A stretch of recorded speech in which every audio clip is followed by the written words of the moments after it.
like a minute ago, babes, after you had come in here to prepare from the shower for getting out of it, I looked out your window and there's snow on the cars and the roof of the apartment across the street from you. Oh, wow. Yeah. But it doesn't look like there's a lot on the ground. Okay, so it's just kind of like it's frost, or is it actual snow on top It of it? looked like snow to me, but who knows? That could be wrong. I'm sure it looks pretty. Yeah, but still, it's a sign of how cold it is. Yes, it is. I am not digging this climate change, babes. But you already know that. You'll be fine. Oh my goodness. It's not as bad as you think it is. Get over it. Summers are getting hotter and winters are getting cooler. That's just the way it is. That's the way the seasons are. They do that. There's nothing new about that. Yeah, it's just more extreme now. Oh, what? You'll be all right, Bubs. Oh my goodness, I hope so. All those people that are trying to push this climate change garbage, which really isn't about climate change, are nuts. I have a question for you. No. Real quick. No. I may have asked you this before, I can't remember. If, let's say, Donald Trump came out tomorrow. Bubs. Hold on. And he said, I've been talking to some really intelligent scientists from China. Hold on. I don't know where this is going. That's why I'm preparing. Hold on. Let me see my face. And he said, I think I was wrong about climate change. I'm starting to believe that we as humans are a major contributor to it. Would you have to pull your support away from him?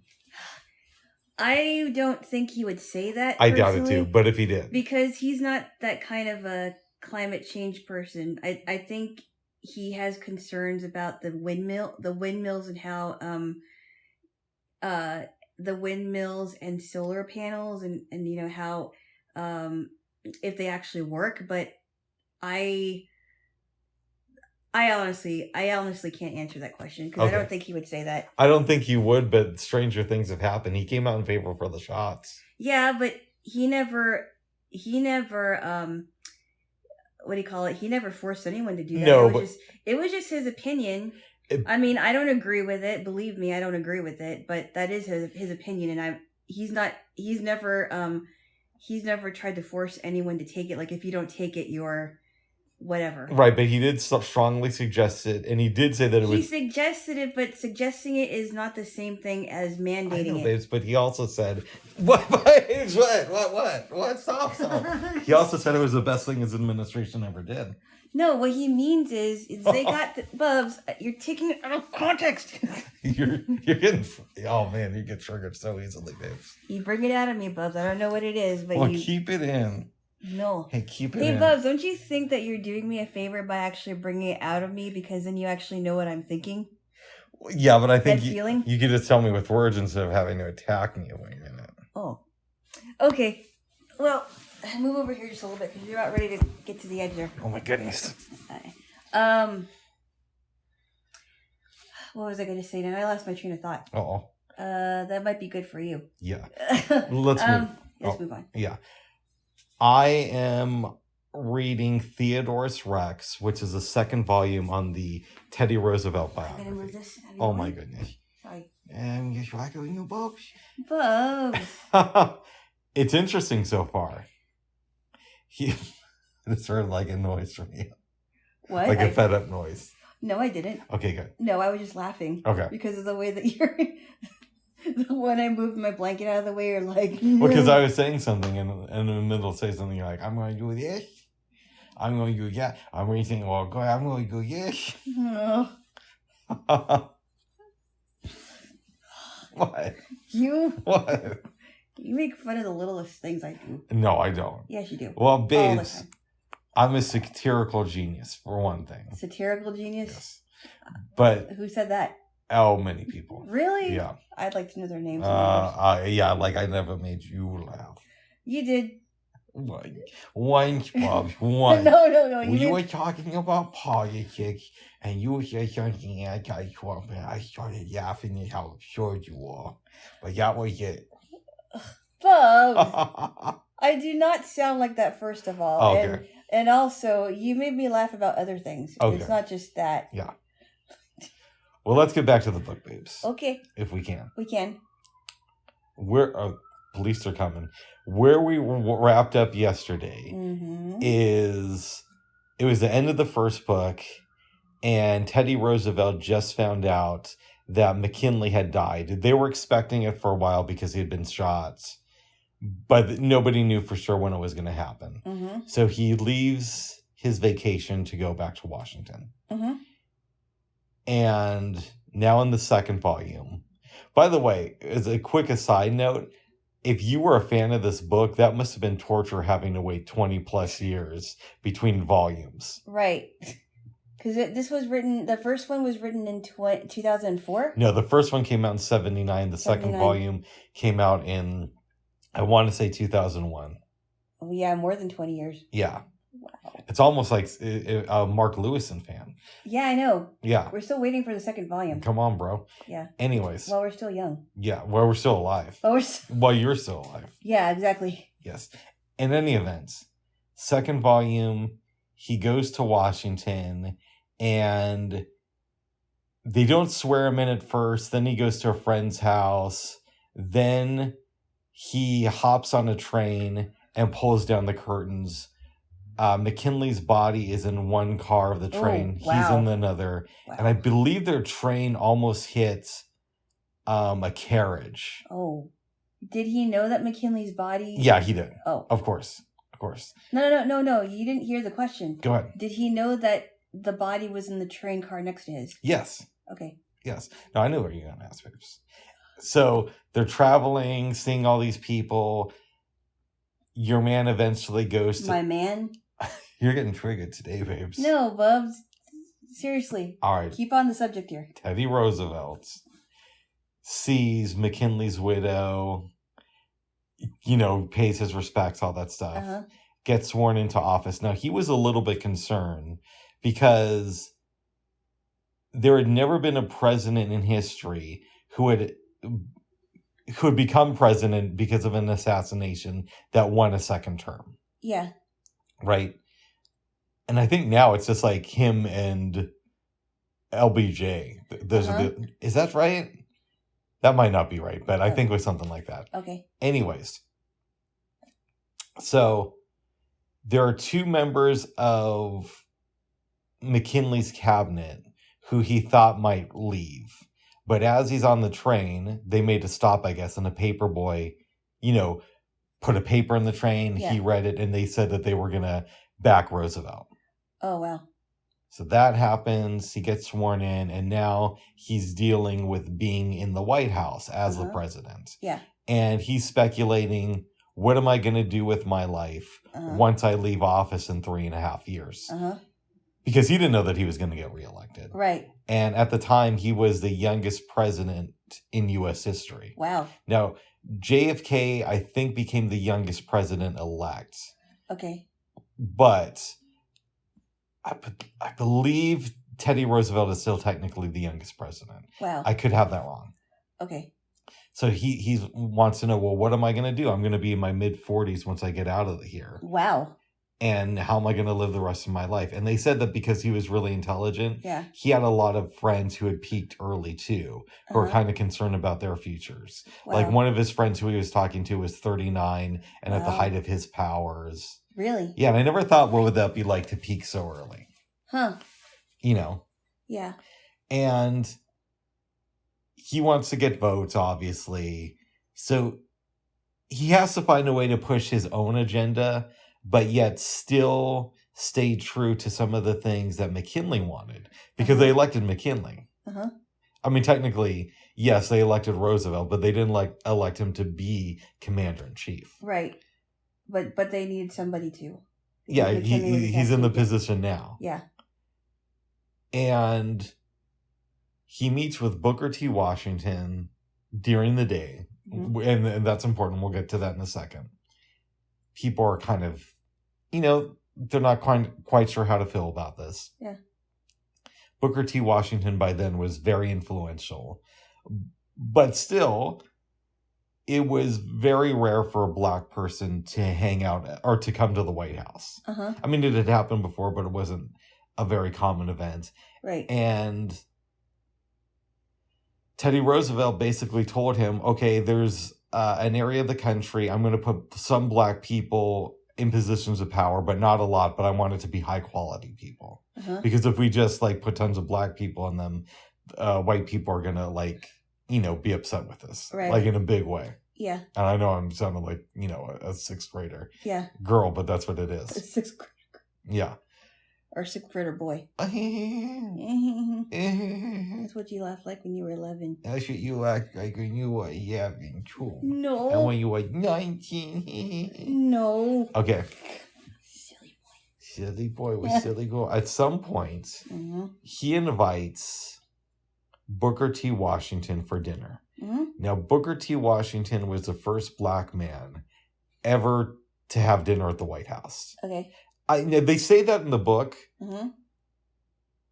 The only reason I would slightly question that is maybe there's some people from Africa who were leaders. But then again, we didn't take leaders from Africa that seriously back then.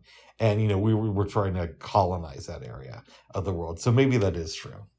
But according to the book, first black man to have dinner at the White House, and your beloved South was not very happy with this.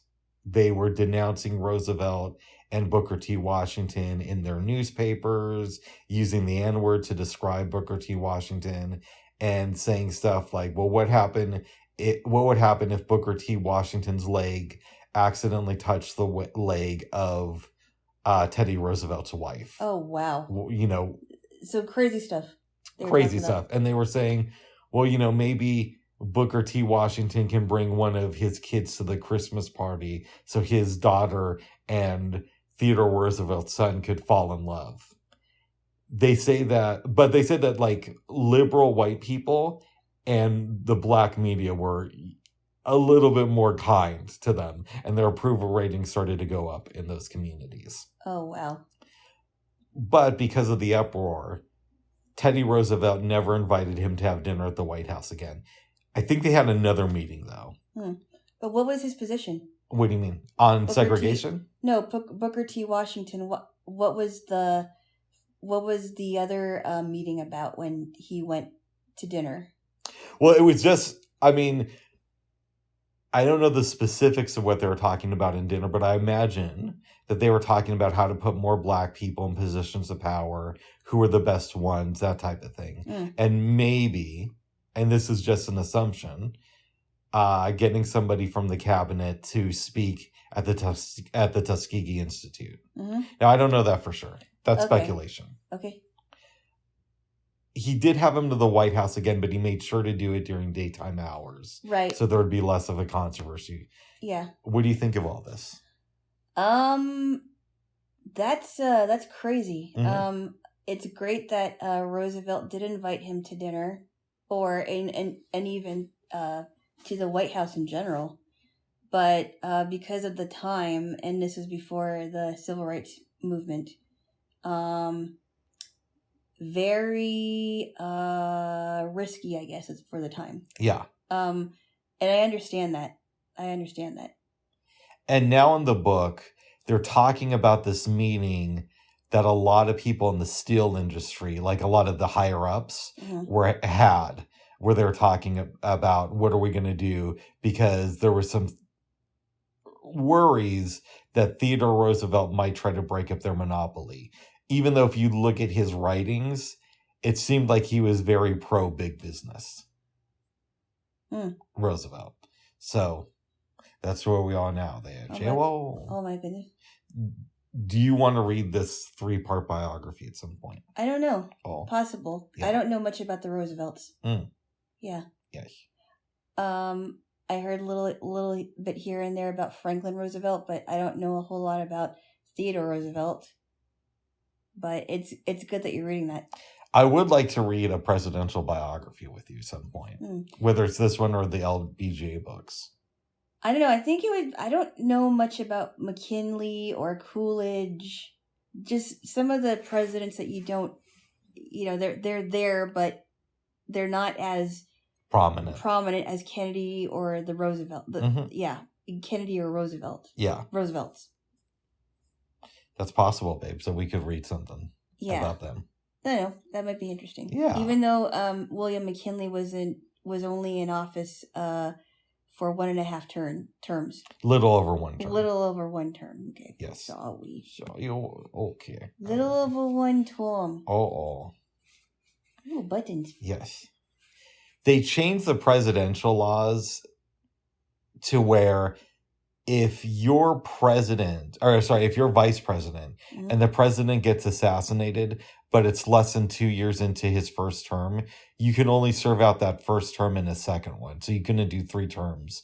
But like, let's say it's the president has been in office for 2 years and 1 day. He gets killed. You get sworn into office. You can serve out that first term and then 2 additional terms. Mm. Yeah. It's crazy that they changed the term limit laws after FDR. Mm. Because it was so popular with conservatives. I mean, with progressives, rather. Well. Yeah. But I also heard some good things about him, too, so I don't know. Well, I mean, you would have if it wasn't for him and unions. We'd still have like a 7-day work week. He did a lot of good stuff. He got us through the war. You know. Well, yeah, no. Yeah, no. Okay. Yeah, no. We got through the war because of a lib there. Jaylo. Oh my goodness. Oh my goodness. Why do you keep doing that? I don't laugh like that ever. I don't laugh like that. I've never laughed like that. I thought you used to. No, I had the same laugh that I have now, except I was little. Oh, good. Oh, I don't. Why would you date someone that would laugh like this? Well, I thought you stopped doing that the day we met.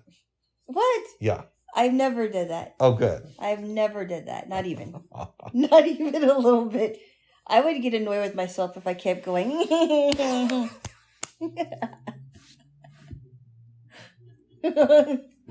Bob. What? Silly. I'm a silly boy. A silly boy. We're silly girl. Oh my goodness. Yes. We slept pretty good once we actually fell asleep. Yeah, I had a better night's sleep than I did on Friday night. Friday night I was like, I didn't know when I know. I went to sleep.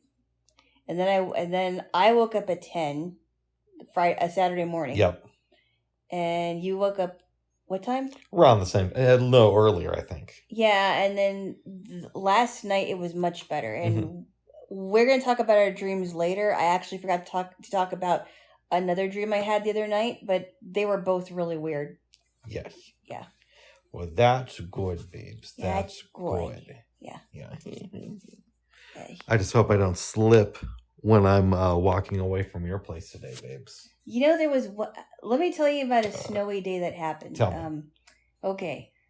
I got home from Washington. It was, I think it was a day after New Year's Day. What year? This was in 2016. Okay. I was coming back, and I wasn't sure if I was going to go anywhere on Sunday because I heard that it was going to snow, and I got home just in time before it really started to come down. And then, so I didn't end up going anywhere on Sunday. And Monday, I'm supposed to go to school, and I'm supposed to wait for my bus outside. And the minute I step outside, it's really, really slippery. Like, really slippery. Mm-hmm. And I call in to check to see, hey, what's going on? Where's my ride? And they're like, oh, your ride's been canceled because there's quite a bit of snow.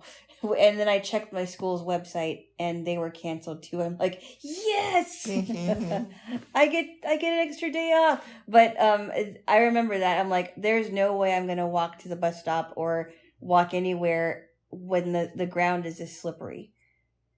Nice. Yes, but anyway, I hope you don't slip either. That's why I was wondering if you were gonna grab a lift. No, because there's a lot of weird Lyft drivers. Really? Yeah. What do you mean? I've noticed that there's some weird people who drive for Lyft. Some of them are, but I mean, for the most part, you had some good experiences. Oh, I did, but it's better to take the bus. It's a lot cheaper too. I couldn't believe that one year in 2014 when I was on my way to Eugene and I thought I wasn't going to reach the train station. It was snowy, and it was really snowy in Portland, Albany, Eugene, that area. Yeah, I remember that because I Oh. was kind of seeing this girl at the time, and we were supposed to go to a party. I think she made it, but I didn't. And she said like half the people who were invited ended up not going there because of all the snow. Right. Yeah, and it took a while to get to Salem, and I seriously did not know how I was going to get there, and I called a couple of cab companies because I'm like, what am I going to do? My landlord wouldn't drive me, and I'm like, okay. So I called a couple of cab companies. I took the first one that got to my place, and then the other one called me, and I said, I'm sorry, I was already picked up, but thank you. Mm-hmm. And I finally got to my destination, and lucky for me, the train wasn't going to leave until like 3:30. Nice. So I didn't get to Eugene until like 8:30, 9 o'clock. Oh, wow. Yeah, it was a lot of snow. This was like December, sometime in December. It was before Christmas time, and it was crazy. Oh, wow. So I'm thinking about a snowstorm we had here in Portland in February of 2014. Was it February? Oh, no, wait. Let me think. Was I wrong about that? Yeah, it was February. I'm sorry. That was the right snowstorm. I don't know why I thought it was December, but you are correct because, yeah, that was crazy snow. Yes, you are correct because my friends were coming down from California. Yeah, it's easy to forget things, especially when you're a little bit older, Bugs! Like us. Bugs. What? Stop it. No, Bugs. No, I was thinking, I thought it was December, but that was a different time. Okay. Sorry. That's February. Okay. I love you, babes. Because it was a big snowstorm. It was. Yeah, and I almost didn't make it to Eugene. I was trying to go and hook up with some girl. You were going and hooking up with the guy you were dating at the time. And you might have had some fun that night, but I didn't. Oh, my goodness. What? Oh. I didn't get any that night. So, who cares? Well, I got some snow. I was trying to figure out how I was going to make it to the train station. Yeah. And then when I got off at the Eugene station, this nice lady was helping me, and my friend and his girlfriend were, and there's three of us that were blind, so it was kind of difficult. Yeah. And the lady that was helping me, she was kind of steadying me with her hand, and it was very hard to walk with a suitcase and a backpack and a cane in the snow, and it was like thick snow. Oh. Yeah, it was not good. So, let's talk about something here. What's that? And try not to make it too vulgar, babes. What? At the time, I was seeing this girl, but it was more of like a, hookup type thing, right? A friends with benefits thing. Yeah, but she was in the community of people who I know. Right? Right? And so I kind of, okay, here's the thing, and I know, is it easy for Rick to say this in retrospect? Yes. But guess what? Rick also kept a journal, so Rick could confirm this if he had Why to. is Rick talking in third person? Because Rick is very intelligent, and sometimes intelligent Ricks do that. Oh, my goodness. But because she was friends with people in my community, and people were like, you used to really go out with her, blah, blah, blah. And let's be honest. Sex was okay for her. I mean, for me. And it was good for her. And I by the way, I know this because he said when she broke up, she was going to miss that. But do we have to go there? Yes, we do. Really? I've heard it a million. If I heard it one time, I heard it a million times. I'm telling you a story, babes. I know. Okay. So I kind of knew that things were near the end of our relationship, hookups, whatever you want to call it at that point. And it had been going on for a few months by then, right? But I'm still texting her, not every day, but so we would usually, what would happen, I won't go into all the details, don't worry, but I would usually go over to her place Saturday mid-afternoon. We'd hook up Saturday night, and I'd spend the night and then go home on Sunday, right? And so I would text her on Thursday saying, hey, you want me to come over this Saturday? And she'd say no, and blah, blah, blah. She's the one that said that you texting her twice in a week was too much. Yes. That's weird. Exactly. But anyways, here's my point. Okay. Around this time, or shortly after this time, rather, I'm starting to realize after 1 or 2 weeks of this, of texting her and her saying no, that it's probably over. But I kept texting her, and when I say kept texting her, I mean like once a week, once or twice a week, not like every day. Were you texting? Okay, here's a question I have really quick before we go on. Were you texting her because that's the way that you communicate with her? And when you did text her, were you doing that to see if maybe it would be able to continue? Let me, explain this to you. I liked communicating with her on text versus over the phone. She called me a few times, but it's like, I don't really want to talk to you over the phone. Really?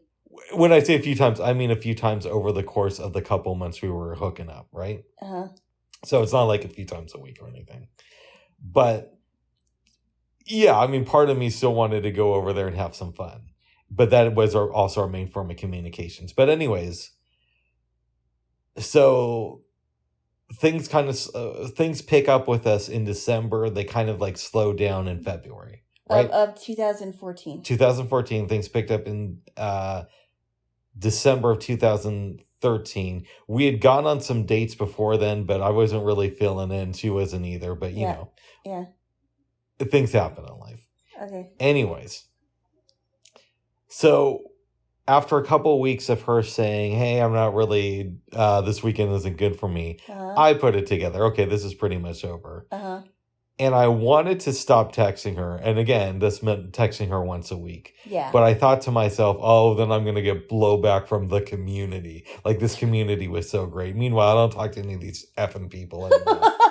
You aren't talking to any of those? Yeah. Well, why would you think that you would get pushback? I don't know, because I've noticed, babes. Yeah. As much as men of this generation want to say that they're super lib and that they're cool with everything, if you mention anything like slight criticism about a woman, they get all freaked out about it. Like suddenly you see their chivalry. You know what I mean? So what? Chivalry? Yeah. So what does it have to do with chivalry? Let me explain it to you, babes. Okay. If you say like, and I'm not talking about, using the C word or anything. I'm saying if you say anything like saying, oh, so-and-so, a woman isn't as motivated as I was like. So then, anything disparaging about the character. Yeah, exactly, babe. So I was trying to say, then you'll see them jump up and say, start making excuses for the person immediately. And you're talking about people that actually know this person. Exactly, babes. Yes. I'm just asking. But I was trying to explain it to you. Be smart. I'm just asking. I really don't understand what you're talking about. That's why I'm asking for clarification. Do you understand now, or do you need me to clarify more? No, I got it. I got it. Okay, good. I got it. Okay. All right, good. So I was thinking to myself, if I say, this girl isn't that into me, and quite frankly, it's not the end of the world, that I get pushed back. So I kept texting her for a couple weeks. Now, this is the one, babes, who thought that she was pregnant. Yeah, but I know the story behind that one. Yeah. And then I found out that she had contracted mono and given it to me. Right. Yeah. Wow. No, now, actually. In fairness, was he seeing somebody else? I don't know, but if I had to guess, maybe. Was I? No, but in fairness, there was another girl I was trying to get with around this time too, so. So, I didn't cheat, but I would have had I been able to pull it off with this other girl. Oh. But we weren't really in a committed thing anyway. But anyway. Okay, what is the point? Oh, the point of the story, babes, if you let me talk. Yes. Is that in retrospect, as soon as I realized that she wasn't interested in hooking up anymore, I should have just stopped texting her. But I let peer pressure from the community lead me to keep texting her for a couple of additional weeks. And again, it was like once or twice a week. Well, wait a minute, though. Wait a minute. When you say peer pressure, yeah, were you actually talking to people about breaking up with this person? No, I could have just once I realized it, I could have just stopped texting her, and that would have been the end of it. You could have just said, "Hey, this isn't working." But I would tell you this: what? when things finally ended between us, like, I think this had to be like a couple weeks later. I'm hanging out with one of her friends, and the friend says, I was talking to so-and-so last night. She says that she kind of misses you. Yeah, I remember you told me that a I million did tell times. you. Okay. Yeah, and I know who this person is. Oh, good. Yeah, I do. Yeah. But I was already past 30 at this point. And I should have known better to keep texting this woman just because I was afraid of what some people in my community might say. Well, why would, I mean, I guess looking back on it now, why should you have been afraid? Yeah, because I wasn't afraid of what she thought. I was maybe thinking, well, what is the community going to say? Yeah, I mean, when I broke up with somebody in the blind community, I didn't care what anybody thought. Whether they broke up with me or I broke up with them, wouldn't matter because not everybody would know this person in the blind community, even though it's small. Yeah. It's not everybody in the community knows everybody, even if it is a small community. And I just, I didn't care. I may have sent up to 5 texts that I didn't need to send just because I was concerned about what others would think. It shouldn't matter. I know. Yeah. And think about this, Bubs. The people that actually know you, yeah, they probably would agree with you. Think about that. They probably would agree with you because they know you more than they know her. It's interesting to me, babes, because, and we don't have to go too far down this road, oftentimes, and this is like another guy thing I've noticed, is if there's a woman who isn't really doing much with their life, guys will make all these excuses in public. Oh, she's so intelligent. Maybe she's just too smart for her own good, or blah, blah, blah. But if you speak to them alone, meaning away from the rest of the group, like, oh, yeah. then you get, because I've told you, I've been guilty about this, to where I'll be in a room with guys who are building up a woman who I just don't see needs building up that much because they're not really doing much. Yeah. And I'll think to myself, man, am I just not seeing it? Is this woman like super intelligent and maybe she's just so intelligent that it's beyond me? Yes. And then like I'll talk to like individuals from the group who are building her up. And they'll say, oh, I don't get why everybody likes that woman. And I'll think to myself, but you're one of the people hyping her. Well, even women do that too. Yeah, but in fairness to me, when this happens and I see guys doing it and I don't feel it around a woman, I'll just be quiet. So I won't feed into it. Yeah. But I'll just be like, oh, maybe she is a genius, but I don't get it. No, yeah. I either be quiet or I talk to somebody about, if I'm venting to the person, and for the most part, they would agree. Yeah. But I normally would not talk about that person, in regular conversation. If it does come up, it comes up, but I typically don't want to gossip. I don't like gossipy people anyway. Oh, good. Even if some of the information might be true, I'm just like, I don't want to be involved. I would just rather not. Oh, yeah. Good. But I mean, for me, when I've broken up with blind people or they've broken up with me, it's like, who cares? Who knows? Because there's a reason why we broke up. I mean? Who cares? Everybody likes gossip. It's really none of their damn business. Not everybody does. I'm pretty tired of it, to tell you the truth. Oh, well, I still like it. No, you don't. Okay. It's so hard. I think there's a thin line between gossiping and venting about somebody. Go ahead. You know what I mean? We talked about this before privately. I think there's a thin line between gossiping and venting. Where does it cross the line from venting to gossiping? Because you can gossip about somebody and it could be positive, or you could gossip about somebody and it could be negative. Wait, I've never heard of positive gossip. Well, I mean, maybe not positive. I don't know how to explain it. Like, if somebody says, like, if someone's doing a comparison of their kids, right? Okay. And they want to make their kid sound better than the other parent's kid. In some ways, it's positive for them, but it's negative for the other person. Okay. Maybe, I don't know what to call it. Like, I heard so-and-so burnt down their parents' summer house. By the way, my kid just got accepted into Vassar and he's 3 years old. Or my kid would never do that. In fact, he has straight A's, or she has straight A's, or she's a lot more good looking than so and so's kid. Nice. You know, it's a vicious cycle. It really is. Nice. But I don't know what the difference between a healthy venting thing versus an unhealthy gossipy conversation.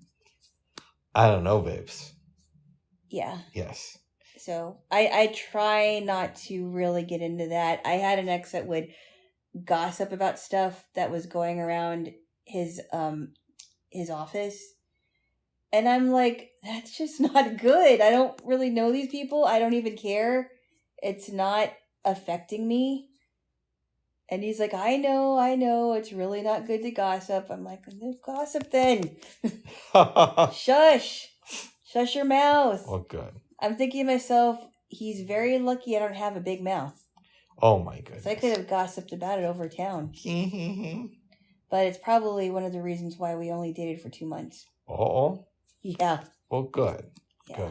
Good. Anywho. Well, I hope the girl who broke up with me knows that she's not going to get any more texts. But since I've been texting her since 2014, so she's probably not waiting for me. So wait, is there okay, so we talk on the phone quite a bit. We do. And I like talking to you on the phone. Yeah. I think it's very interesting.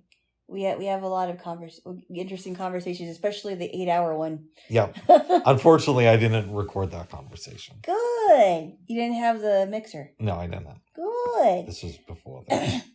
8 hours of us talking. I don't know if anyone wants to listen to that. Anyway, did you guys agree that the form of communication mainly was text? It just sort of evolved that way. It wasn't okay. So you barely ever called each other. Yeah. Okay. When she gave me mono, well, she texted me and she's like, I tested positive for mono. I'm like, oh, shit. But I didn't really put 2 and 2 together until Did you tell her, oh, by the way, I got it from you? I think she figured that out, babes. Uh-oh. But you know what she tried to do? What? Here's the thing. I don't want to hear that somebody cheated on me when I'm still dating them. But if you did cheat on me and we're already broken up, just tell me. Uh-huh. And plus, we weren't in a real committed thing. You know, we just screw on the weekend and whatnot and have a nice meal.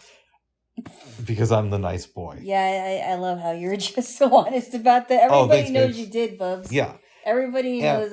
Everybody knows you guys were using each other for that. Well, I would say we were together for that. Okay. But what I'm trying to say, babes, if you just say, "Hey, I was with some other guy and I caught this mono," and it was, or I hooked up with a girl and I caught this mono, it's not the end of the world. It's like, okay, I wish you've been more serious about this, but since I was trying to be on the sneak tip too, it's not going to kill me.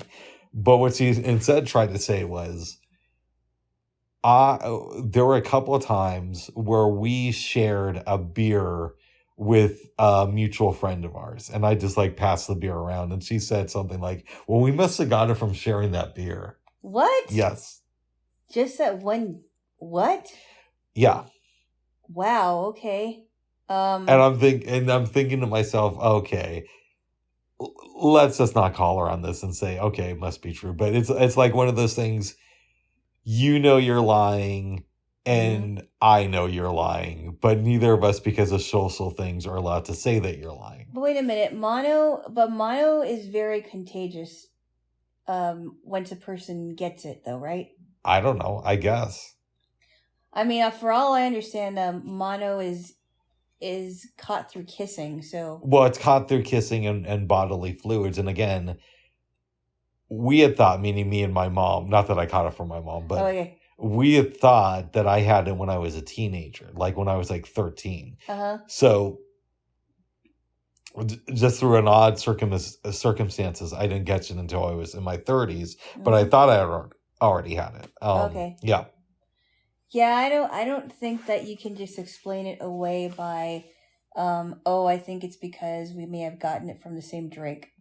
Yeah, just don't come up with an excuse. Or just be like, hey, I was screwing this other dude. Or maybe she wasn't. Maybe she just got it from somebody and she doesn't know who it was and she gave it to you. And it wasn't sexual. It wasn't from a sexual thing. Uh-oh. Maybe it was just because, I don't know, she shared a glass of water with this person. Yeah, but point is, She called me when she found out I had it, and she tried to explain how we may have gotten it. Yeah. Yeah. I mean, the thing with the COVID, when we both got it, Yeah. we actually don't know how we got it. We have assumptions, but we have an idea about when we may have caught it, but we don't know exactly how that happened. We just know that we had it. So it wasn't like, we couldn't make an excuse like, oh, maybe we shared a glass of water, because we didn't. Yeah. We didn't share any food with anybody. We shared food with each other. Yeah. And somebody in whatever crowd we were in had something. And they gave it to us. Yeah. But this is what happens when you go outside and you live like a regular like regular being. people do. But we got through it. I'm pretty much it's pretty much out of me. When the government makes viruses and releases them on the public and all that stuff. Well, Boston. Well, I don't know what the Boston University is going to do. I hope they get rid of that thing. I don't know why they did that, but that's craziness. Yeah, they might have been, in fairness to them, it's possible they were trying to come up with a stronger vaccine, but they weren't thinking hard enough about how they were doing it.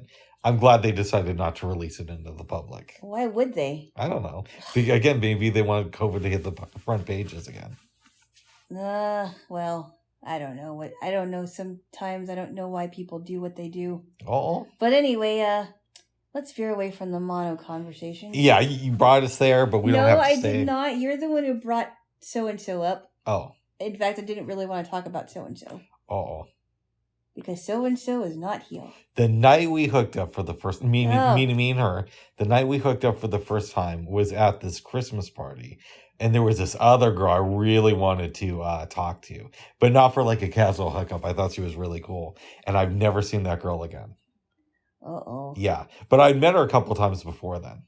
Oh, you did? Yeah. And I have a friend who knows her. Was she blind too? She was in the... Yeah. Okay. Yeah. But that's not going to happen anymore there. Jaylo. No, it can't. Because if it does, I'll have to kill you. Kill me? Or maybe not kill... kindness? No, maybe not kill you. I'm not going to kill you for real. Oh? I may leave you. Uh-oh. So... Oh, be on your best behavior. I'll build a time machine and go back before when we were together and hook up with him. Yeah, that's the way I can be time travel cheating boy, and it won't count. Bubs. No, I'm joking, babes. Oh my God. All right, you need a kiss. Give me one. Why? Bubs. What? I like it. I remember once, babes. Yes. I had just started dating this girl. Like, really? Babes, this is a different girl. Okay. This was earlier in my life. And I think I have an idea. Okay. And there was this other girl, this was like in high school, and there was this other girl who had this really, I can say this now, because this was before Jaylo. This was BJ before Jaylo. Mm-hmm. And there was this other girl who had this really attractive lisp. Sometimes I find lisps attractive on girls. Oh, wow. Yeah, I know. You really needed to know that. No, I didn't. No. Do you like speech impediments too? Sometimes. But anyway. I have to laugh at that one. Sorry. Thank you. It depends on how severe it is. I don't have a lisp. Sorry. Okay. Anyways, I was telling my girlfriends that, the other girl is really attractive. And then she told me like a couple of days later that she talked to the other girl and told her that I was attracted to her lisp. I don't know if that was true or not. But, You said it was. Yeah. I don't know if my girlfriend at the time actually did that. Oh, you don't know, but you're making it up then? Yeah. By the way, oh my goodness, let me tell you something else real quick that isn't related to me having sex or hooking up with anybody. If that's okay, if we can take the subject off of that for a minute. I'd like to actually move away from it completely. Oh, good. Because we're only talking about it because of you. No, you're the one who brought us here, Bubs. So, you remember I knew this guy back in the day, and he was like, hey, I'm a vegan. Oh, yeah. This is before we dated. Vegan boy. But it wasn't that long before. Yeah. And his wife, there's some weird stories about her. Like, I remember one of them was, he would always break up with her, and then they'd get back together. It's the best Best marriage ever. He's really better now, Rick. Better. And then like an hour later, we're talking about how horrible his wife was. Just wait till the weekend. I remember one time when he was broken up from his wife. Yeah. And I've told you this story before, but I don't think I've said it here. And he comes to me and the other group of guys, in our social circle, and he says, yeah, and I almost said her name, and so-and-so was so bad, I just found out recently that she was cheating on me for 6 months with a judge and his wife. I'm thinking, whoa, that's a little bit much. But why do I bring this up now, you're asking? Yeah, I'm trying to find what the point is here, Bubs. Okay. I actually want to move on here. We're going to. Okay. Thank you. I was going through my archives the other weekend. Uh-huh. And basically what that means is I have a real old iPod Touch, and I hooked it up to my computer, and I was trying to transfer music and podcasts off of it onto my computer so I could put it on an external hard drive. Was not successful with the music or podcast, but I did find some old voice recordings. Oh, geez. And I used to do I tried once doing a Facebook Live thing for an organization that I was involved with. Oh, really? Yeah. And I almost said the name of it, but then I'm like, that would be giving way too much info out. Yes. And yes, we did the video of it with a camera and a TriCaster, but I was recording the audio on my iPod Touch at the time, just so we'd have a backup and could examine it. And one of the people I interviewed on it, unfortunately not about his wife, was a vegan dude. Oh, wow. Yeah. So what are you going to do with that? I'm going to put it in the archive so my nephew will have something to listen to of mine when I pass away. With your vegan weirdo friend? Well, first, it's in WAV file, so I'm going to convert it to MP3 because they're like a third of the size in file. Oh, okay. So MP3s are smaller than that. They're, like a third the size of WAV files. Okay. Yeah. And then I'm going to put it on my external hard drive. I have a folder entitled My Stuff, which is like poetry, podcasts, all that type of thing. Oh, good. Yeah. But maybe I'll send you a copy so you can listen to the vegan. I really don't want to hear that man's voice. I think you've imitated the guy enough. So. Oh, good. I wasn't sure whether to play it. Because I want you to know that I do a pretty accurate impression. He really sounds like a dork to me. He had some good qualities. Yeah, maybe. I mean, maybe he was a good cook and everything, but would I want to meet him? No. No. I'll meet him so I can eat a burger in front of him and see what he says. No, I'm just kidding. That would be mean. But I can tell you this. No one's going to make me be a vegan. I remember, babes.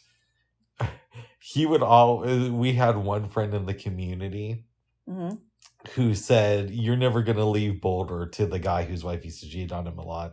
And the guy used to get so upset, he'd always be like, I'm going to leave Boulder, and I don't know why he doesn't believe me. And he'd move away from Boulder for like a couple months and then move back to Boulder. Is that when he went to Alaska? That was one of the times. Oh. Yeah, but it happened many, many times. Wow. But yeah. Yeah, you just lied there, buddy. Yeah. No, I really don't think I want to hear said person's voice. That's fair. We'll save it for my nephew to listen to. Yeah, but Bubs, what if he's really not into listening to audio archives of you? What are you going to do? Well, I won't do anything because he's not getting them until I'm either dead or I'm so old that I don't know what's going on. Oh. What? Your archiving may be the end of me, Bubs. The end of you? Why do you say that? I'll never hear the end of it. It'll just end up killing me. Oh my goodness. And then at your funeral, I'll start talking about the archives. I'll be like, it's so sad that we lost Alana. Luckily, I have recordings of her as part of my archives.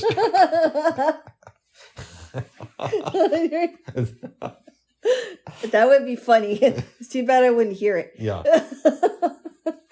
Bubs. No, I wouldn't say that because then your family would probably want to hear it.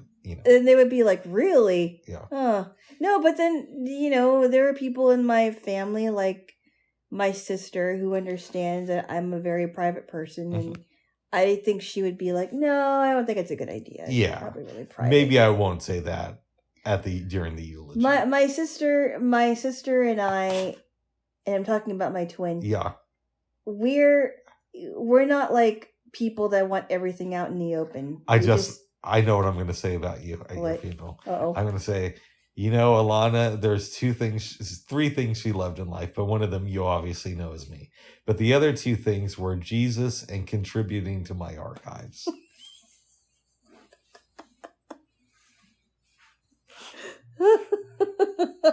That's not true. Especially... I know the Jesus part is a little bit suspect. No, the archive. Oh, okay. Bubs, really? Sorry, babes. I love you. Yeah, and then after you say contributing to my archives, you can have like a band go, Well, I was actually thinking about saying that over some fairly somber music in the background, like an accordion. Accordion doesn't sound somber to me. Okay, well, something else, but you get my point, though. Oh my! Yeah, an orchestra. Yeah. Wow.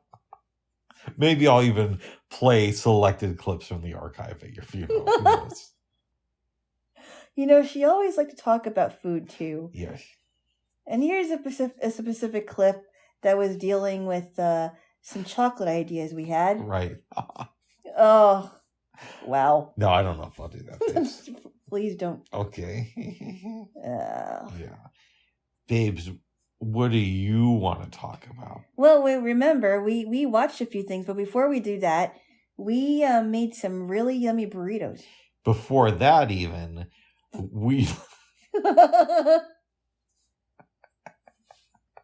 What? Well, no, you just started laughing and that made me laugh. Okay. We were I don't know why that's so funny to me. We were listening to J to the Z. J to Z, not J to the Z. Oh. We have to give people the actual name of the actual correct name of the show. Yeah. Because if they're looking for J to the Z, why can't I find it? Rick! I can't believe he gave us the wrong title. Okay, it's called J to Z. It was a really good episode. Tell me. This was a live one, or it was recorded live, but we were watching a rerun of it. It was really good. From listening to a rerun from a jazz festival. Yeah. Yeah. Super good. There was like a female artist. I don't remember what her name was, but there were some really good jazz bands there. Yeah. Super good. I like how the UK, especially England, are able to play those types of things. From obscure music to live music. I mean, they really have some very, very good options. Mm-hmm. That was a fun episode. I like that one. That was. Music Planet was good too. Yeah. Some of the stuff, I mean, we were listening to this young guy from Tanzania, and I wasn't sure what to think about it because, number one, I couldn't understand the language. Number two, I thought the guy was crying, so I didn't know what he was talking about. But she said, what? You weren't sure whether to feel sad for him or dance. Uh-huh. Sorry, keep going. But she... I forgot what the piece was about, but she said it was very passionate, and it was from this young guy, and she was actually there to hear it. Nice. So the host was. Yeah. Yeah, they were really good shows. Oh yeah. So let's talk about corn for a second. Oh no. I think I should explain this. Yes, go ahead. Not you. Why not? Because I know you're going to get something wrong. Oh my goodness. Okay. So I opened what I think is corn, and what I should have done was I should have given it to Rick to look at it before I opened it. But silly me, I had to open it because I'm thinking, okay, I'm hoping that I'm thawing out the right thing. Turns out it was. I gave it to Rick to make sure that it was before I went on with the thawing out of the corn, and I should have mentioned that the bag was open, but I also thought he was going to check. Well, no, because I was told to check whether this is corn, and if you're telling me, hey, could you check and see if this is corn? I'm not going to think that this is already open. What I should have done though is I should have left it in the colander to let you see it, because then you wouldn't have spilled some corn on the floor. Yeah, and I am unremorseful for spilling this corn because I do not have the correct information. Oh my goodness! So that was my bad. Yes, Yeah, you were upset though. You were like a little bit upset. I was a little bit upset, but then I'm like, well, maybe I should have done it that way. Yeah. Maybe I should have just given him the bag, or at least put the bag in the colander when it was open. Because the implication was that you had not opened it yet, and you were asking me to check it before opening the bag. Okay. Yes. Well, but now I know what I'm not going to do next time. Okay, good. Good. And then what else? Something else happened. Oh, you were having issues with the can opener. I don't know if you want to get into that. Not really. I mean, it's. I mean, I'll find ways to deal with that. It's not something that needs to be talked about, really. Oh, we made cheap versions of burritos. It was really good. It was. I only had one. I only was hungry for one, and you had like 3 of them. I did. Yeah, and I still have leftovers, which is good because I got leftover rice and corn and beans, and I just may make one tonight. Oh. Mm-hmm. I'm happy for you, babes. And you're giving me some avocado. Yes. Yes. Yeah, I like avocado, but you like it a lot. I love avocado. Yeah, I like avocado. I don't have a problem with it, but I don't eat them by themselves either. Nice. I like them on burgers and sandwiches and burritos and tacos, Nice, but nice. I think I'm going to have you take the avocados because you do a lot more with avocados than I do. Okay. Yeah. Yes. You probably would eat avocado halves. Maybe. We'll see. Yeah, I knew someone that did that. Oh. Yeah. Yes. But I heard that avocado fat is really fattening. Yeah, but it's good for you too. But it is good for you, yeah. Yeah. Yeah. Babes. Yeah? We watched a documentary on Linda Ronstadt. And at first I'm really excited to watch this because it's on HBO. And then I see it's made by CNN Films. Mm-hmm. And I'm not like one of these conservative people who's like, oh, fake news. But I'm not having said that, I'm not a CNN fan just because, for whatever, my own personal reasons. Sometimes CNN can get a little bit full of themselves too. Yeah, exactly. Yeah. And it isn't just conservatives saying it, but a lot of people on both sides are saying it. Yeah, and I know that CNN is owned by the same company that owns HBO, but HBO to me does a better job at documentaries. Having said that, this one was pretty good. It was good. Yeah. Can I give an overview? Overview, as you would like to, as you view it, So, what did the kids say? Did they call it overviewing? No. Okay. Give your description, babes. Oh my goodness, my description. Yes. Okay. So basically, and why I like this documentary is that you saw Linda Ronstadt now in the present, and she does narrate quite a bit of this documentary. And not only that, you see clips of her father or clips of her brother singing in a choir when he was younger. You also see clips of her in a group with her brother, her friend. I don't know if her sister was in it. I can't remember. There might have been pictures or... Because she has like 3 other siblings. Yeah, but if her sister's in it, she's not in it for that long. Yeah, I don't remember. You also hear some of her exes talk, like some guy named JD something. I guess she lived with him for a while. I think, was it JD Southern? Something like that. I don't remember. Oh. And then there was, and then she at one point dated, Governor Jerry Brown of California. Yeah. I don't remember. I think he might have been governor already. Yeah, so he has an interesting distinction. He was the youngest governor in California history, and then he was also the oldest governor, because apparently he left for a long time, and then in 2010 ran for office again. Yeah. So she dated those 2 people. Another guy fell in love with her too, and I can't remember who it was. There was one story that I thought was really funny where I think it was JD said, "Hey, I want you to cook me some dinner," and I think he went to her house, either her house or his house, and she made him a peanut butter and jelly sandwich, like the Khalees song. And thus started their relationship. Yeah. Like the Khalees song with Dracula's Wedding with her and Andre 3000. Oh, okay. Yeah. Anyways, it was good. Now, I don't want to offend you, but I probably will. Before we watched this documentary, I just thought that Linda Ronstadt was a country star who was probably a conservative douchebag.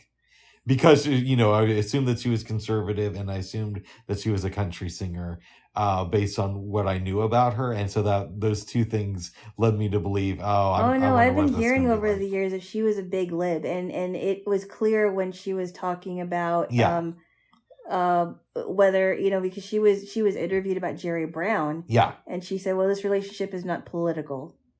It was cool because I didn't know that. So I'm just thinking I'm going to watch a story about somebody who I don't agree with politically. And maybe I don't agree with everything Miss Ronstadt says, but I agree with a lot of it. And that made me feel good to know that I was wrong about that. What I also thought was interesting too is when she was talking about how the rock and roll genre is very, at the time, especially when she was talking about this, was very male dominated. Mm-hmm. And a lot of women didn't have any say. And the fact that she left her group, the Stone Ponies, and it was a male dominated group, was something that they didn't expect her to do. And anytime anyone told her not to do something, she would do it anyway, because she's a stubborn person, it seemed like. And she was going to call her own shots, which I thought was really good. And then she said something like, women just, there's so much drugs around, and, the male dominated genre of rock and roll really gets, really drives women crazy as far as if they're in that genre and they don't really have a say in it. And she gave her opinions on that.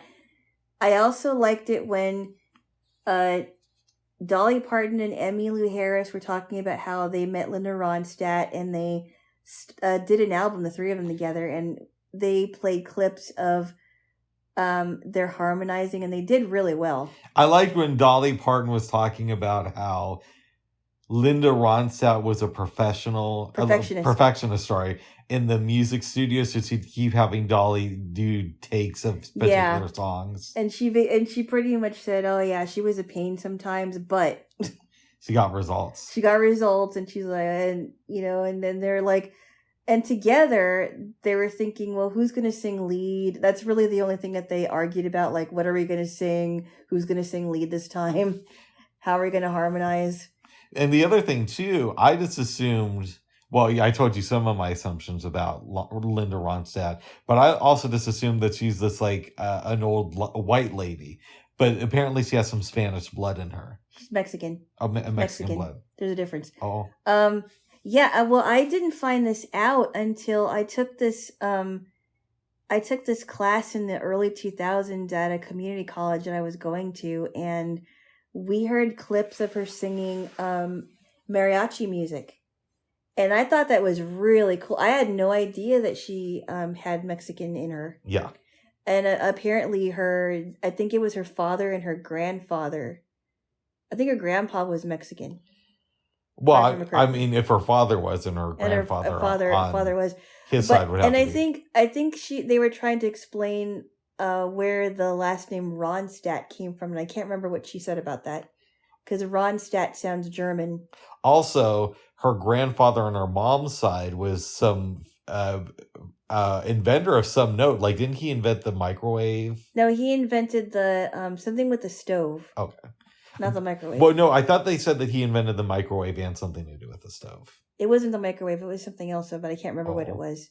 Oh, it was a toaster. The electric toaster and something with the stove. Nice. Yeah. Yeah. But he spent all his money because his wife had Parkinson's and he was trying to find a cure. And I said to you jokingly, well, I bet he regretted spending all that money since it didn't really work. Oh my God. But that joke did not land with you. No. I just thought, watch the documentary. He wasted all of his money. Mm. But, he could have spent all that money on women and song. And he spent it on one woman, apparently. Oh my goodness. Well, what really impressed me about her isn't just that she stuck with country and rock and some pop, but she was in a musical and she wanted to try musical theater, and apparently she was quite good. So she was singing some operatic things. Yeah, at one point we're watching this and I'm like, what's Kevin Kline doing in this documentary? But I'm a Kevin Kline fan, so I was cool with it, but I'm like, oh, this is different. And apparently he must have been in musical theater, because I think they were in the Pirates of Penzance. They're in a musical together. No, yeah. Kevin Kline is big into doing theater. I did not know how big. Yeah. Maybe that's why it was so funny when he was in Soap Dish. Yeah. I remember, babes, it was right after the movie In and Out came out into theaters. I think I'm listening to the radio or something, and some actress is being interviewed and says, oh yeah, I'm going to be in a play next month, and it stars so-and-so, me, and Kevin Kline. And I'm thinking, I just thought Kevin Kline was a movie star. I would think that he would be too big to do that. I didn't think... I thought so. I thought so too until the Linda Ronstadt documentary, because remember in Soap Dish when he was in dinner theater, and I'm like... Well, I don't think he does dinner theater, but you know, I did some research after hearing that in probably like 96 or 97, and apparently he's more of a theater actor than a film actor. Wow. Which is kind of interesting to me. Yeah, and it's probably why he's such a good actor. Yeah, we're big Kevin Kline fans. I'm a stan. I'm actually... What? I'm a stan. You're just a regular fan. A stan? You know that term, stan? No. Okay, so Eminem back in the day recorded the song called Stan. Oh, that's where it came from. And it's about an obsessed fan. Yeah. And over like the last 10 years, it's gotten co-opted to our language. So if you're like a big fan of somebody, you say, oh, I'm a stan. Not just a fan. Yeah. Not like, so it's like a super fan, but it's a stan. Exactly. I'm not going to actually write him what letters or kill my pregnant girlfriend or anything, but I do enjoy his stuff. I'm not pregnant, by the way. No, I hope not. No, Gertrude might be, though. Oh my goodness, good not heal. Oh, but anyway, what really... Okay, so back to what I was saying. She was in musical theater. She also did an album with mariachi music from a lot of the songs that she sang with her family, because they sang a lot in Spanish. Mm-hmm. She did that album with Emmylou Harris and Dolly Parton. She also did another album with Emmylou Harris before she stopped recording. So I'm guessing before 2009. Yeah. It's so cool to hear about a woman like her trying new things, even though at the time when she was younger, she was advised not to do it. Exactly. And I thought, what? How cool is that? Yeah. How cool is that? I always wanted to be the kind of person that would try something that I normally would not do in the arts. And I think it's so cool that I had my perceptions of her questioned heavily, and it turns out that I was wrong about a lot of stuff. You know. Uh-oh. But it was very sad when and I wish she would have gone more into it, like how she feels about it now. That she noticed that something was wrong with her voice, and she found out that she was diagnosed with Parkinson's disease. And then somebody commented and said, I bet she feels a little bit isolated now, because she probably misses singing with her friends, and she's probably not missing going on the road, but she wants to sing with her friends and her family, probably. She might miss aspects of being on the road, like hooking up with guys after the show and whatnot, but I don't know if she misses everything about being on the road. Hotel after hotel. Yeah. And, you know, because there were times where she was on the road for months and she didn't really have a home. Yeah. Or maybe it was years. I imagine years. Yeah, because she was traveling a lot. I also didn't know that she sang backup on Heart of Gold. Oh, yeah, I knew that. Yeah, but I didn't. Yes. Oh. I thought that was really cool. Yes. Yes. Yes. What would you give this documentary on a scale from 1 to 10? Oh, I think I'd give it an 8. Nice. Because now, as much as I would love for her to get more in depth, like I wanted to know more about her children, because she has 2 daughters. Oh. I found out. I wanted to know how she raised them while she was gone a lot, because it didn't seem like she got married at all. Like she didn't settle down with a husband and kids. Mm-hmm. I think she had kids and she raised them, but I wanted to know, like, I wanted to know how her kids handled her fame and how they're handling it now, knowing that she has Parkinson's. Yeah. She's going to need extra care. Because she's already 76. They might just be really private people, though. Yeah, maybe she keeps her family life out of the spotlight. But it's also possible that they said to her, "Hey, Mom, it's cool that you're having a documentary made about you, but we don't want to be part of it because we're super private." Maybe. Yeah. And I respect that if that's true, but it would have been nice to kind of know a little bit about it. Yeah. Maybe there's a book about her. Maybe. I remember I was watching VH1 and there was a countdown of the best female voices. Yeah. And she was one of them, actually. MTV2 did one of those countdowns back in the day. It was like the 22 best voices in music or something like that. And Jewel was one of them, and she was. I don't know if Linda Ronstadt made the MTV2 thing. Not in, I think it was I saw it on VH1, I believe. Oh. It was really interesting. Nice. Jewel's voice was described as being ethereal. Yeah. And I forgot what they said about Linda Ronstadt, but she was definitely on the countdown. Nice. Yeah. Well, I'm happy for babes. But I enjoyed it. I really did. I learned a lot. Would you recommend this to your family? And if so, tell me what you would tell them. I think they would enjoy it. I don't know if any of my family members like documentaries, but I do. Yeah. But they might enjoy it. I like documentaries because it really gives a person a glimpse into the real life of a celebrity that you thought you knew about. Mm-hmm. Or maybe a non-celebrity, whichever. But I enjoyed this one. As sad as it is. Now, did your dad listen to her music? Or your mom? I think they did. I mean, I listened to a lot of it because I was listening to the radio a lot when I was growing up. Yeah. So I'm sure they know who she is. Nice. My dad listened to a lot of Bee Gees. Yeah. Yeah. A lot of the Bee Gees stuff. Well, good. The Bee Gees documentary was super good too. That was really good. So yeah, I enjoyed this one. Yes. Good. Good. Then we watched another movie called Dinner at 8 from 1933. Yeah. And it was so interesting to me because I didn't want to spend the money to rent it. I'm not going to lie. So I go on this blind audio movie site that I like. What is it called? I like Blind Audio Vault, I think. Something like that. Oh, okay. To see if they have a copy of it. And I'm thinking they don't have this on audio description, but they did. Mm-hmm. So we downloaded it, and I'm thinking, well, what if the audio description was recorded back in the 30s? But luckily, that was not the case. So I recognize this lady's voice. WGBH Boston. Yes. I recognize this lady's voice because she has audio described for Disney movies. Yes. And she also audio described for Casper.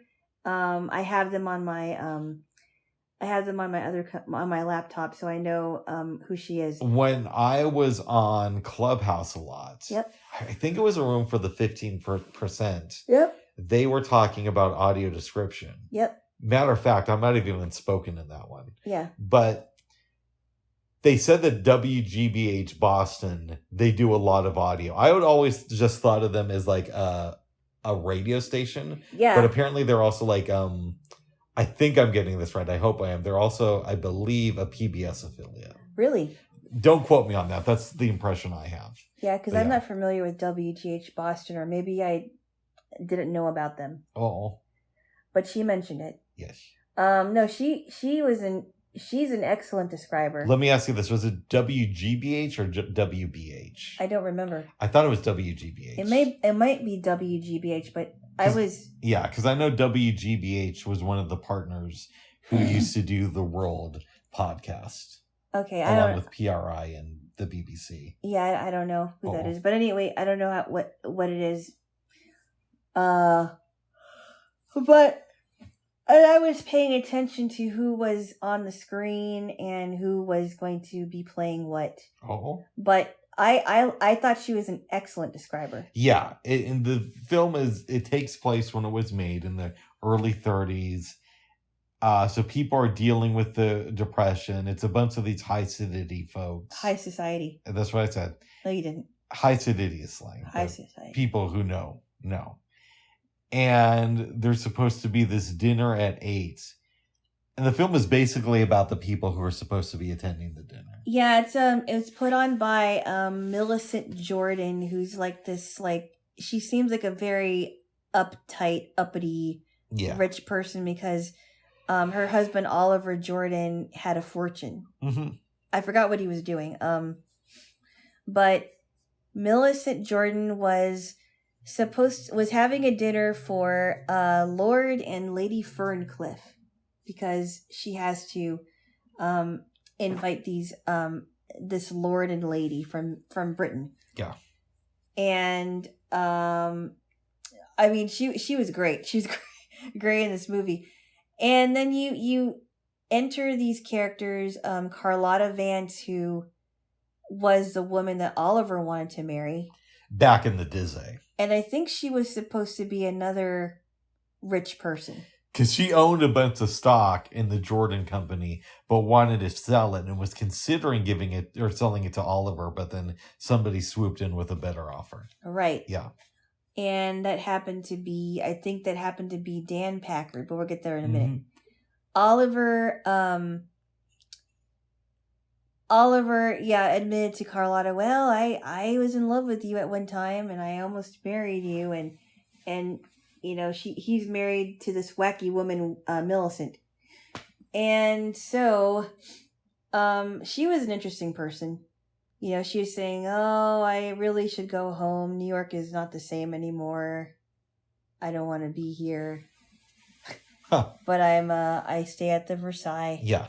Yeah, so she's on vacation pretty much. Yeah.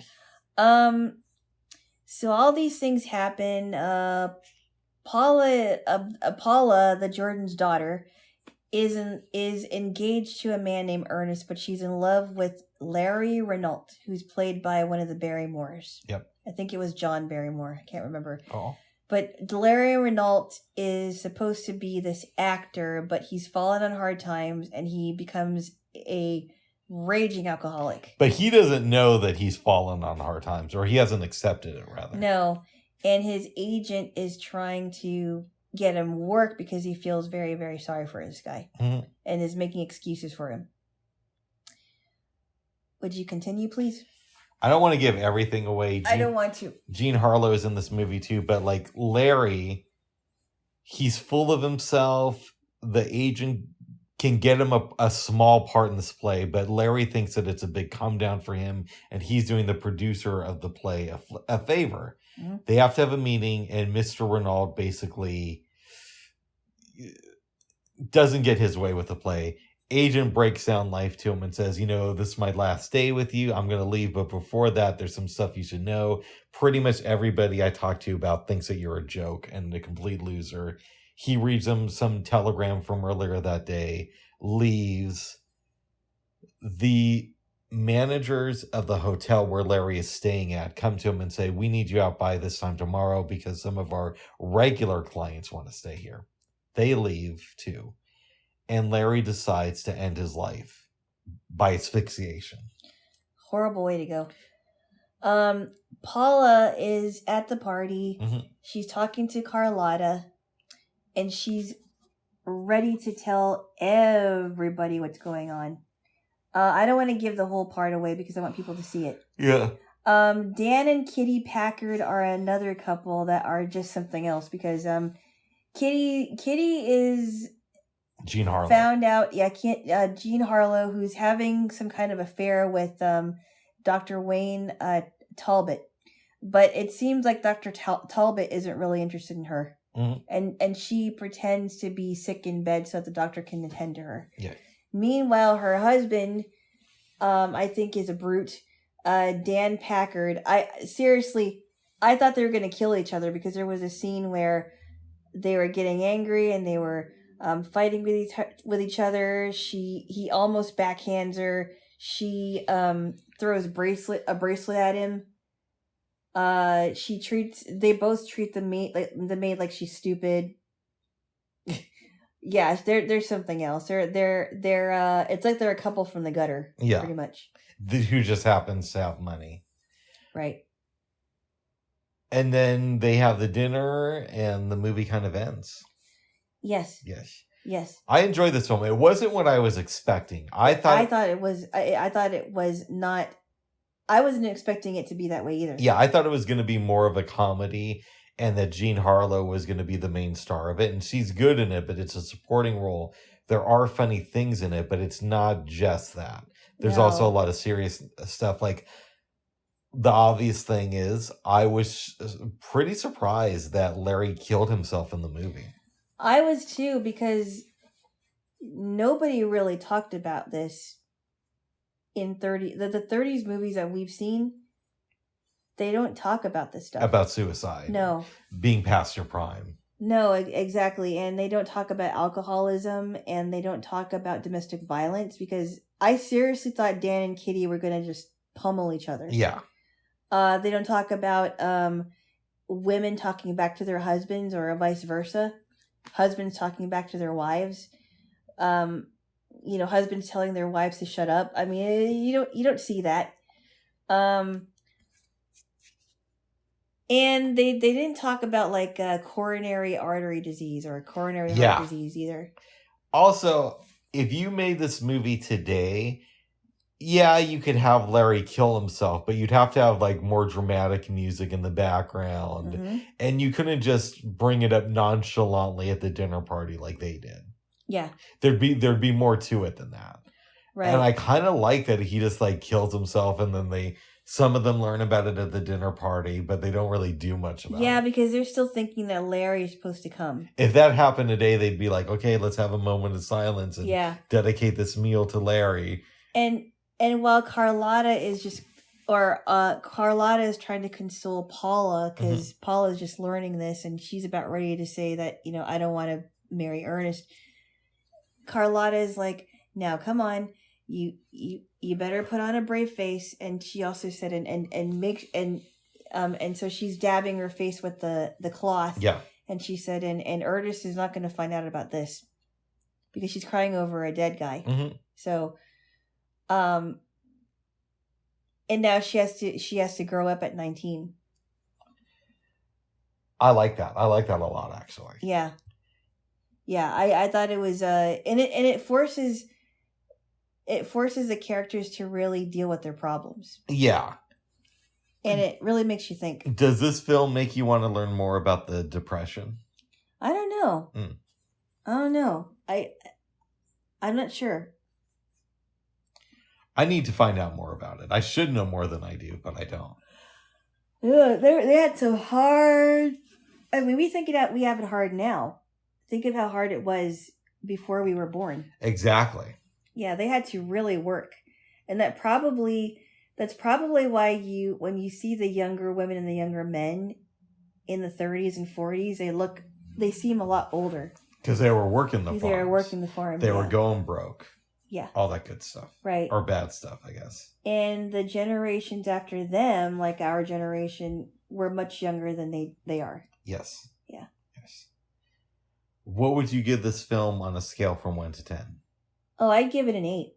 I would too. I would. I would give it an 8 for sure. I don't think they've remade this film, and I don't think that they should. I don't think they should either. No. Because I'm thinking this dinner at 8, it's just going to be everything falls apart, and it's just a funny laugh out loud thing, but it's not. No. Not all of it. But it's good that it's not, because it shows that there's some diversity in at least the ideas portrayed in films of this age. Yeah, and it humanizes the characters. I mean, it's basically it's about rich people dealing with the Depression, and it leads up to a meal. Right. Yeah. Yeah, and I just thought it was really funny, because when Carlotta gets there early, there's a scene where Carlotta gets to the Jordans early, and she drinks a bottle of whiskey. Yeah. And I'm like, oh, she's got some problems too. Yeah. Yeah. She said, I came to this city a girl, and then look at me now. Yeah. I'm tired. Are you going to recommend this film to your family? Oh, yeah. Nice. Yeah. Are you going to say anything about it when you recommend it to them? I don't know. Oh, watch dinner at 8, but do it before 7.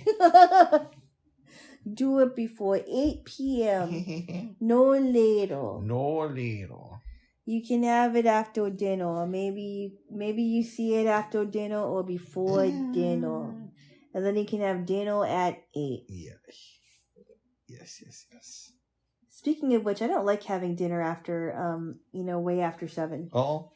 I don't, yeah. Well, good. 8 o'clock, it's like, no, I don't want to eat anymore. Oh, wow. Nice. So watch this movie. Yes. You know what I was thinking about the other day, babes? What's that? So, you remember the other day you didn't want me to say fuck, so you said say, like, chuck instead? Well, we were both talking about that, yes. Oh. So, and I'm not going to say the curse because it might go against Christianity, but some people say like GD, you know what I mean? Like G damn. Or G darn, whatever. Well, they'll take the Lord's name in vain and then they'll damn to it, which as you know, I'm not in favor of. Yes, you are. Oh, so here's what I was thinking about. You know how there's the fish cod, right? So what if instead of what? There's a codfish. Uh-huh. So instead of saying goddamn, what if you said cod damn or cod damn it? That's a little bit weird. But would that be something you would be interested in saying? No. Why not? That's just not my thing, Bubs. Oh. Okay, I thought a little bit weird. Okay, you're not going to say cod damn anytime soon. No. Oh. It's weird. But you will say mother trucking. No, I won't. I won't say anything like that. It's just weird. I. That's what you would prefer. It would be funny, but I'm just. I would feel too weird saying it because I would be laughing. Oh. Well, I just wanted to give you some options, babes. Back the truck up. Oh, back your mother trucking truck up. Oh. Oh, you mother truckers. Mm-hmm. I mean, I just prefer using the real word, but I'm respectful of my Jaylo. Well, that's because you're vulgar like that. No, I'm respectful. You gotta work on that one. No, buddy. I'm realistic, boy. Oh. I believe in using realistic words. You don't have to, Bubs. Oh, you don't have to be realistic, Bubs. Just because a lot of people are saying it, doesn't mean that doesn't mean you have to. It doesn't mean I have to, but I also don't want to sound like a 5-year-old. And I've had pushback. I mean, not pushback, but people have asked me. I'm just like, it's not my thing.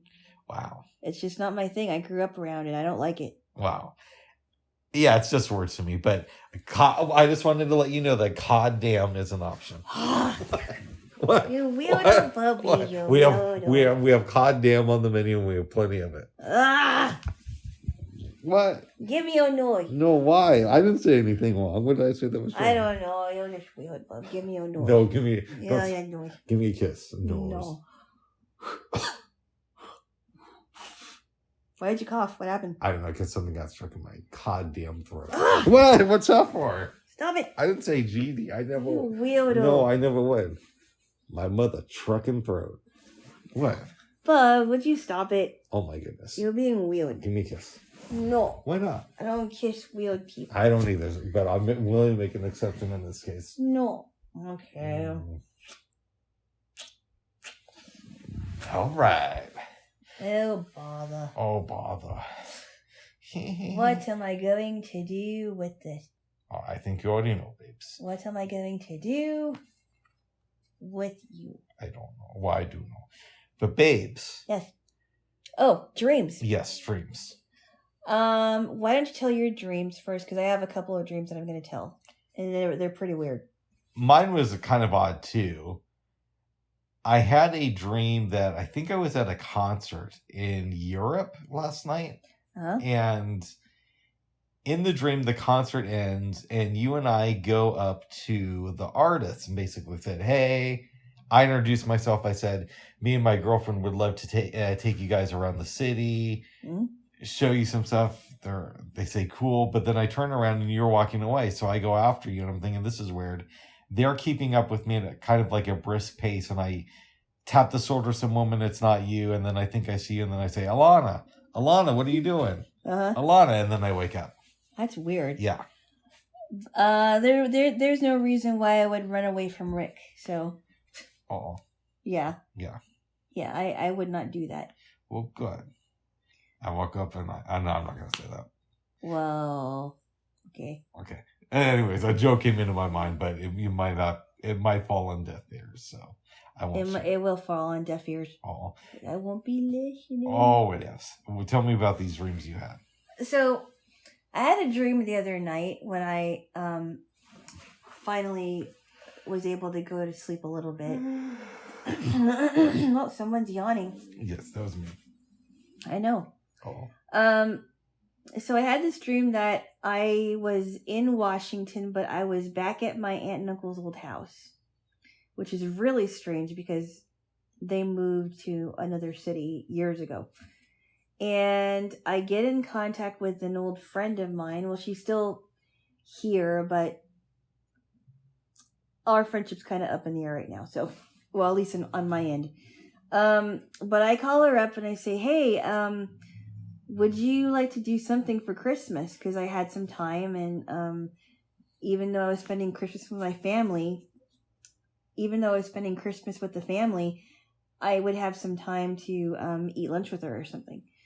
And she's like, oh, okay, well, I think that would be good because usually, and at this time she was living by herself in the dream. So usually, I wouldn't do anything on Christmas. I would just stay home and do nothing. And so, we ended up not having lunch, but we decided to, camp outside, which is really weird because it was cold. Yeah. And the weird thing about my dream is that the only way that I could get to her house, and her house was close by in the dream, is I would have to go out back, and I had to go through their sunroom because they used to have a sunroom, and then get out the door and go to her place. Nice. It was kind of strange. And then last night I had a really weird dream. I had a weird dream that I was in this community college, which kind of reminded me of a community college that I used to go to, where I was a student at. And I was walking around barefoot, and I noticed that people around me, all they wanted to talk about was politics, which was a total nightmare because I want to talk about other stuff. Mm-hmm. And I was trying to look for my teacher's class, and for some reason, Dr. Oz was my teacher. I don't know why. I thought it was weird. And I was walking, and I heard these two women talking, and I said, excuse me. And then I finally shouted, hey! And normally I don't like to do that, right? Yeah. I would rather not shout at people, but they weren't talking. I said, excuse me, I'm trying to look for Mr. Oz's class. Could you please tell me where it is? And then I woke up. Nice. It was weird. Oh. Yeah. Well, good, babes. Well, good, pup. All of our dreams required some form of travel. Mm-hmm. Yeah, so that's interesting. And I mentioned in my dream that I was walking barefoot, right? Yes. It was odd. I'm like, why would I be walking barefoot in school? I don't know, babes. Maybe it's because in the Linda Ronstadt documentary, somebody said, it might have been her ex-boyfriend, that said that when she would perform barefoot. Wow. Yeah. Nice. Yeah.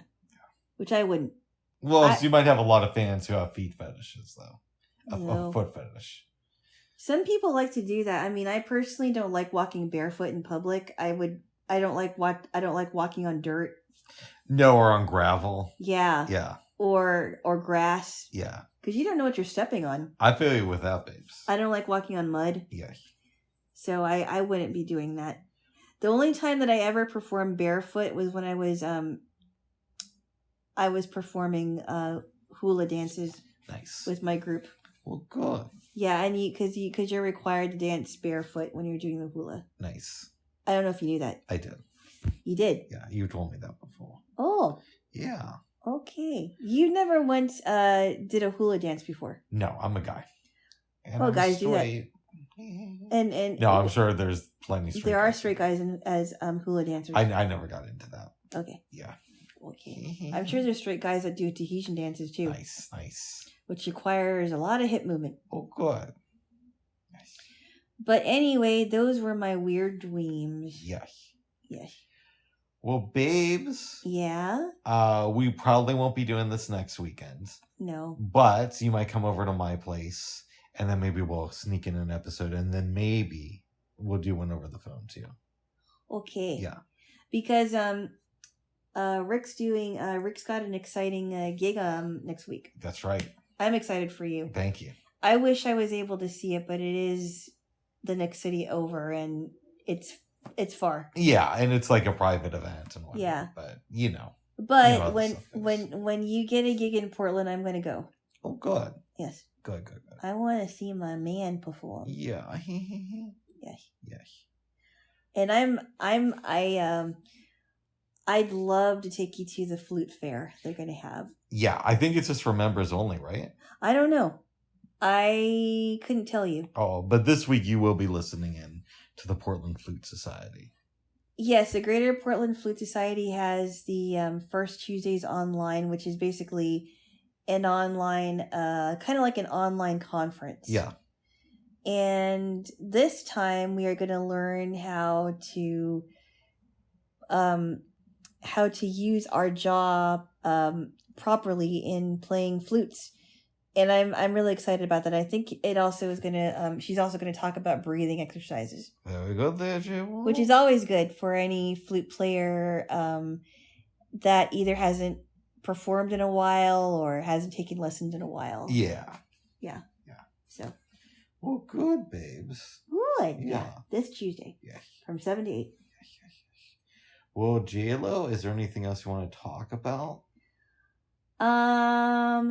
No, I think we talked about quite a bit. Yeah, I do too, babes. Yeah. Actually, before we go, would you like to squeeze my neck? A little bit lower right here. Can we do this afterwards? No, just do a quick squeeze. No, right? That helped too, but right? How about right here? Just squeeze it. Oh, yeah.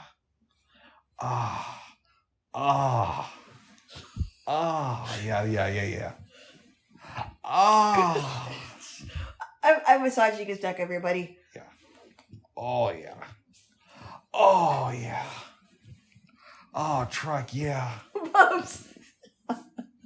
Or truck, yeah. Oh my goodness. Okay, breathe in. Breathe out, sorry. It's okay. Ooh. Okay, I better stop now. Yeah. One more time. Yes. Okay, there we Thank go. you, babes. I feel a lot better. I don't want to hurt you.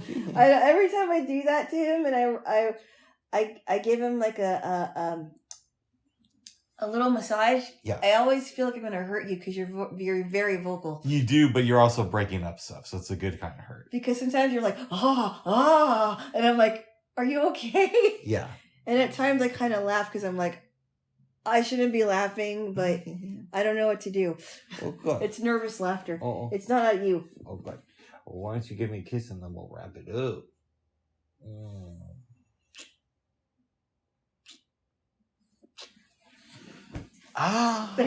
Oh my goodness. All right, babes, unless there's anything else you have to say, we'll wrap it up. All right, bye-bye for now. Bye. Bye-bye.